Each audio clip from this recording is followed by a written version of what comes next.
बघा, तर आपण बघूयात आता थर्ड क्वेश्चन 1.3 मधला आपला third question. x plus 2y equals to 1, 2x minus 3y equals to 12. तर बघा, x plus 2y ax plus by equals to c ह्याच फॉर्ममध्ये आहे आणि हे पण 2x minus 3y equals to 12, हे पण ax plus 2y equals ax plus by equals to c ह्याच फॉर्ममध्ये दोघे एक्झाम्पल आहे.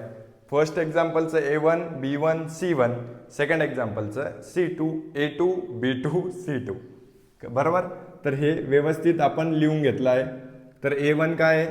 काही नाही, एक्सच्या पुढे काही नाही म्हणजे काय असतं 1, नेहमी लक्षात ठेवायचं. मग A1 ची व्हॅल्यू 1, B1 ची 2 आणि C1 ची 1, A2 ची 2, B2 ची -3 आणि C2 ची 12.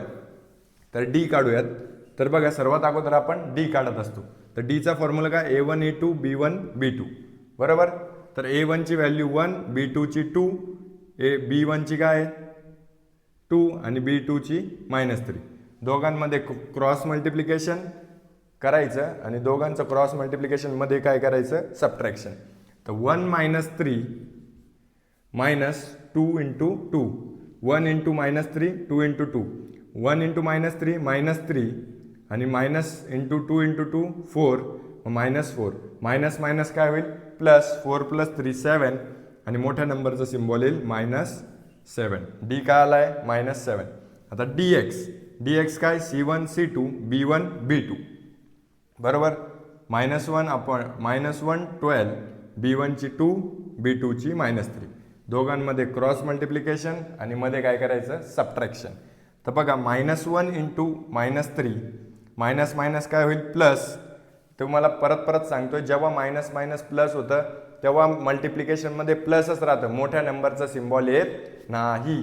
तर बघा, मायनस मायनस प्लस होईल 3 मायनस मध्ये मायनस 12 × 2 24, 12 दुने 24. मग 24 मधून 3 गेले, किती उरले? 21 आणि मोठ्या नंबरचा सिम्बॉल मायनस. आता इथे मोठ्या नंबरचा सिम्बॉल का आलाय? कारण की सबट्रॅक्शन आहे. मल्टिप्लिकेशन मध्ये येतं का? नाही.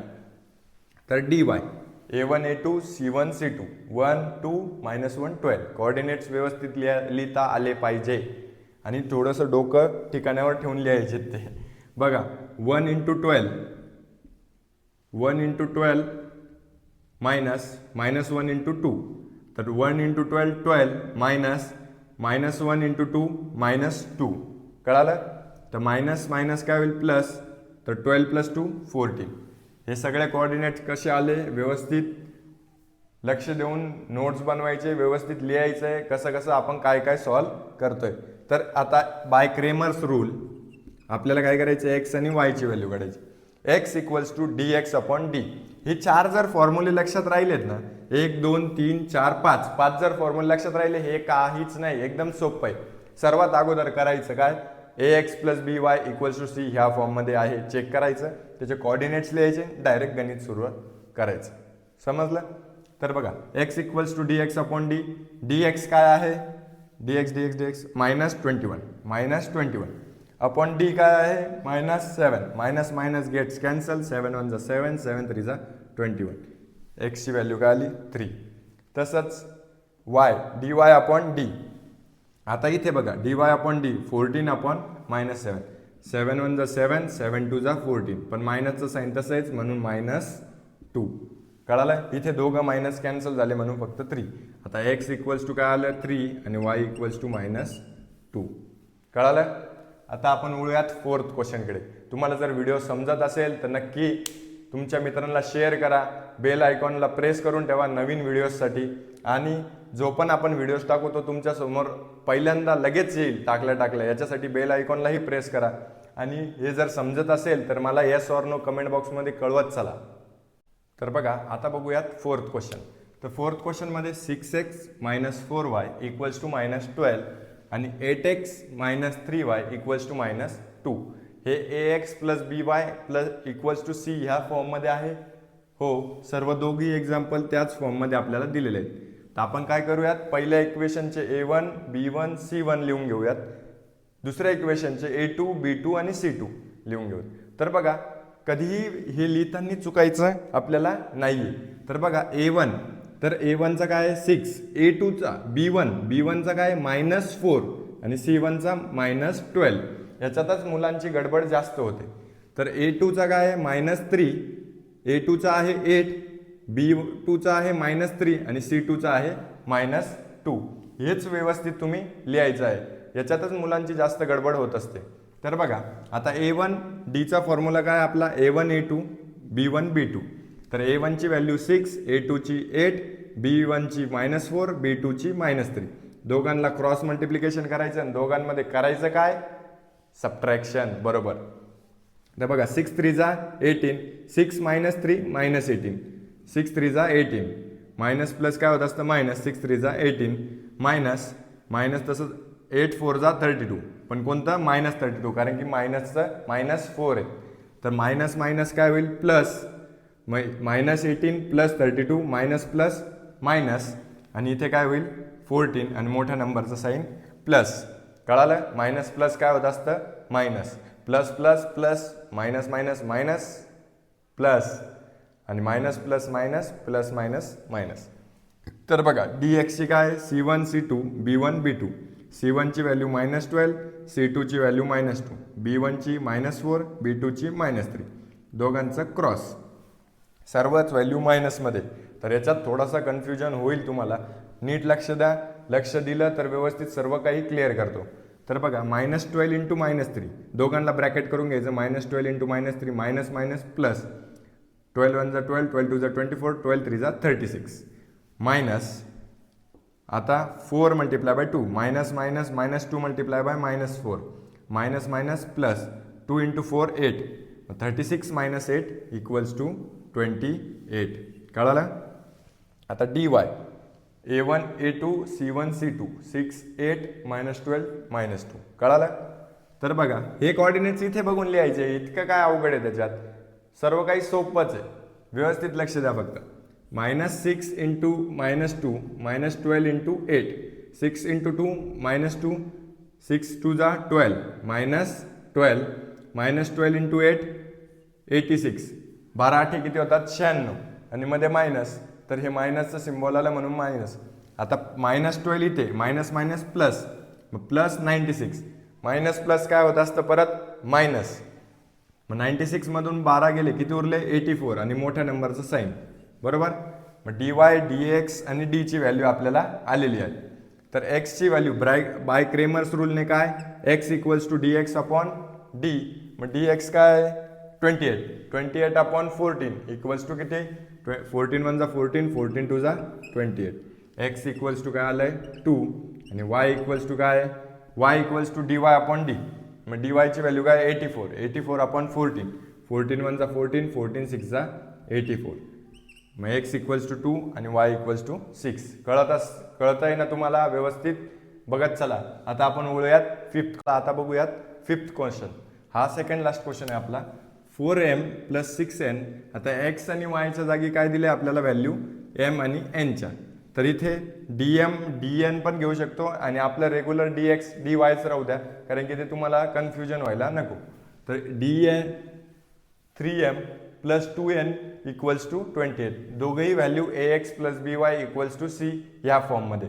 तर a1 a2 b1 b2 c1 c2 हे सगळ्या फॉर्म्युला आपण व्यवस्थितरित्या आता जर तुम्हाला जमतच आलेलं असेल आपण सर्व काही किमती लिहून घेतलेल्या आहेत.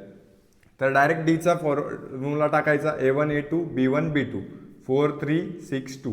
दोघांमध्ये क्रॉस मल्टिप्लिकेशन करायचं. 4 मल्टिप्लाय बाय 2 4 2 जा 8 मायनस 6 3 जा 18. 18 मधून 8 गेले उरले 10 पण मोठ्या नंबरचं सिम्बॉल येईल -10. हे एकदम सोपं होत चाललंय.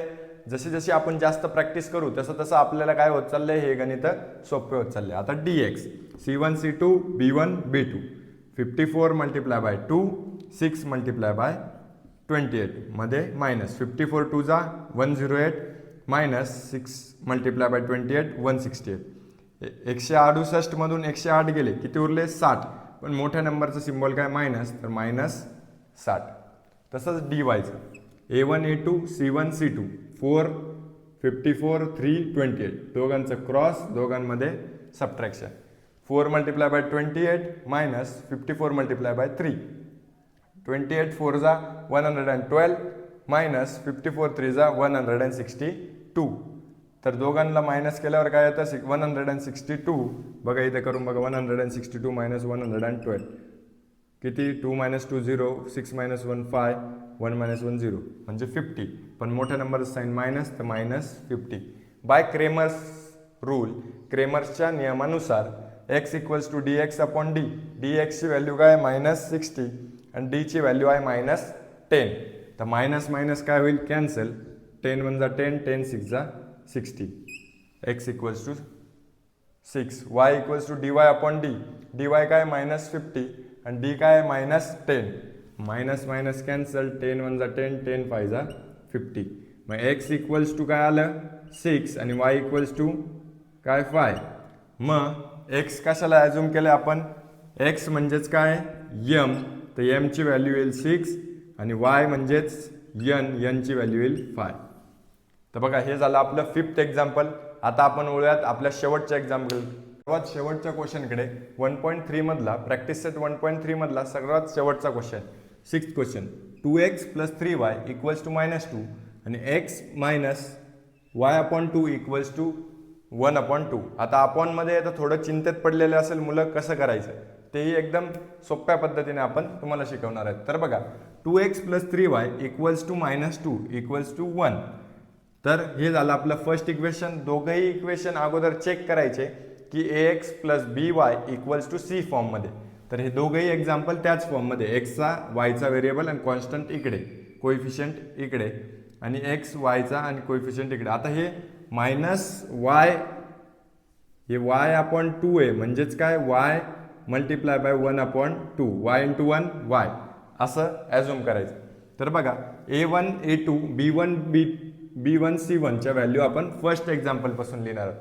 a1 ची काय 2, b1 ची 3 आणि c1 ची मायनस 2. a2 ची इथे काही नाही म्हणजे काय असतं 1, तर 1. b2 ची मायनस 1 अपॉन 2, इथेच तुम्हाला सांगितलं मायनस 1 अपॉन 2 आणि c2 ची 1 अपॉन 2. व्यवस्थित हे केलं, लक्ष द्या. आता d ची व्हॅल्यू आपण सर्वात अगोदर काढत असतो. d equals to a1 a2 b1 b2.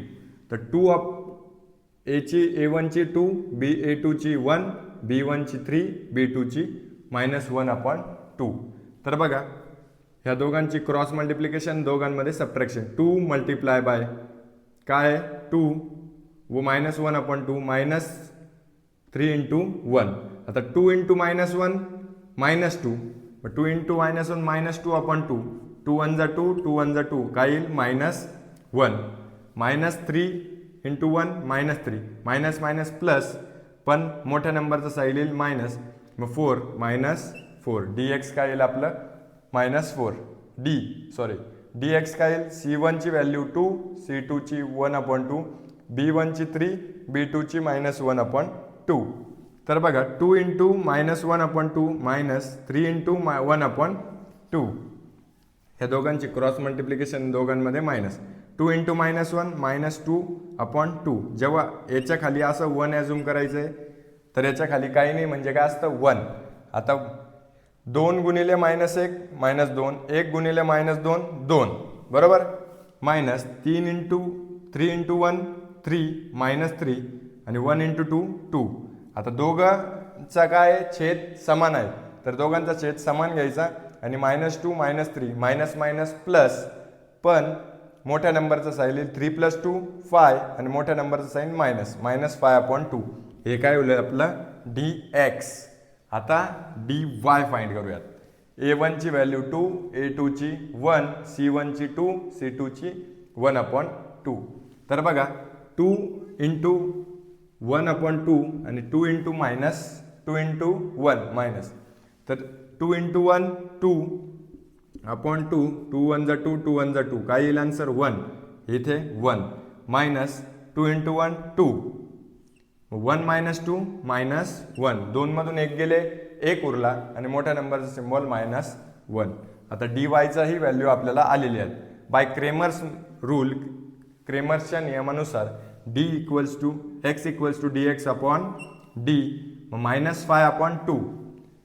D एक्सची व्हॅल्यू काय -5/2 आणि डीची व्हॅल्यू काय -4. आता -4 आहे. आता याला जर मी तुम्हाला इथे पण सांगितलं की काही नसतं म्हणजे खाली काय असतं 1, तर -4च्या खाली काय घ्यायचं आहे 1. आता इथे डिवाइडमध्ये हे काय भागाकारामध्ये आपल्याला जर याला गुणाकारामध्ये लिहायचं तर याचं काय होत असतं व्यस्त म्हणजे काय रेसिप्रोकल. तर -5/2 आणि हे जेव्हा रेसिप्रोकल होईल वरचा नंबर डिनॉमिनेटर वरती जाईल, न्यूमरेटर खाली येईल. मग 1/-4 -5 इंटू 1 -5 आणि 2 इंटू 4 -4 4 2 जा 8 -8 मायनस कॅन्सल 5/8. एक्सची व्हॅल्यू काय होईल 5/8. हे समजलं नसेल तर व्यवस्थित त्याचा स्क्रीनशॉट काढून घ्या, नाही तर नोट्स बनवत चला, रिपिटेटिव्ह व्हिडिओ बघत चला. आता y dy/d, तर dy ची व्हॅल्यू काय आली -1 आणि d ची -4 मायनस कॅन्सल 1/4. तर बघा अशा प्रकारे x ची व्हॅल्यू काय आली आपली 5/8 आणि y ची व्हॅल्यू आहे 1/4.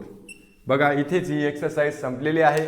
जर तुम्हाला व्हिडिओ आवडला असेल तर नक्की लाईक करा, जास्तीत जास्त विद्यार्थ्यांकडे पोहोचवण्याचा प्रयत्न करा, शेअर करा आणि असेच जर एक्सरसाइजचे व्हिडिओ तुम्हाला हवे असतील तर बेल आयकॉनला प्रेस करून ठेवा, म्हणजे जेव्हा आम्ही व्हिडिओ अपलोड करू तर तुम्हाला सर्वात अगोदर भेटेल. संध्याकाळी 7 वाजता आपण व्हिडिओ अपलोड करत असतो.